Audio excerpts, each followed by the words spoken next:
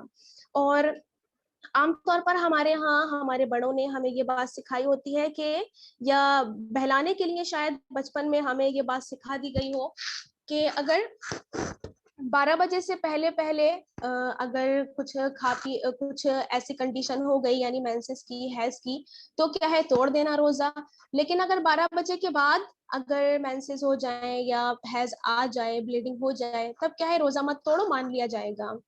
تو اس بارے میں یہ چیز ہے کہ یہ مسئلہ ہے کہ اگر ہم افطار ہونے سے پہلے اگر 1 سیکنڈ یا 1 منٹ پہلے بھی اگر ہمیں حیض آ گیا, اگر ہمیں بلیڈنگ ہو گئی, تو ہمارا روزہ نہیں مانا جائے گا, ہمیں اس روزے کی قضا کرنی پڑے گی. اب ہمارے دل میں یہ خیال آئے کہ ہم پورے دن تو بھوکے رہے, پورے دن تو ہم پیاسے رہے, تو ہمارا روزہ شاید مان لیا جائے, لیکن اس روزے کی ہمیں قضا کرنی پڑے گی, وہ روزہ ہمارا نہیں مانا جائے گا. اس کے علاوہ اگر مان لیجیے ہمیں بلیڈنگ ہو گئی 12 بجے کے ٹائم پہ, یا پھر 1 یا 2 بجے کے ٹائم پہ, یا صبح ہم نے روزہ رکھا تھا اور 11 یا 10 بجے کے ٹائم پہ, اب ہم خود سے یہ سوچیں کہ ہم کیا ہے, ہمارا دل نہیں چاہ رہا ہے اور ہم کیوں کھائیں پیئیں اور ہم تو روزے سے ہی رہیں گے, تو یہ چیز جو ہے یہ چیز صحیح نہیں ہے. جب کسی چیز میں شریعت نے ہمیں اجازت دی ہے, ہمیں رخصت دی ہے, تو ہمیں اس چیز کو قبول کرنا چاہیے, اور بے وجہ اپنے اوپر سختی, اپنی جسم کے اوپر, اپنی صحت پر سختی ہمیں نہیں کرنی چاہیے. اس چیز کو ہماری شریعت قبول نہیں کرتی, ہمارا اللہ تعالیٰ اس چیز کو پسند نہیں کرتا ہے. تو جب ہمیں بلیڈنگ ہو جائے اس کے بعد ہم اپنا روزہ توڑ سکتے ہیں, اور توڑ لینا چاہیے, اور جس طرح سے آپ کھانا پینا چاہتی ہیں ہم کھا پی سکتے ہیں, اس میں ہمیں کوئی گناہ نہیں ملے گا. اور اگر ہم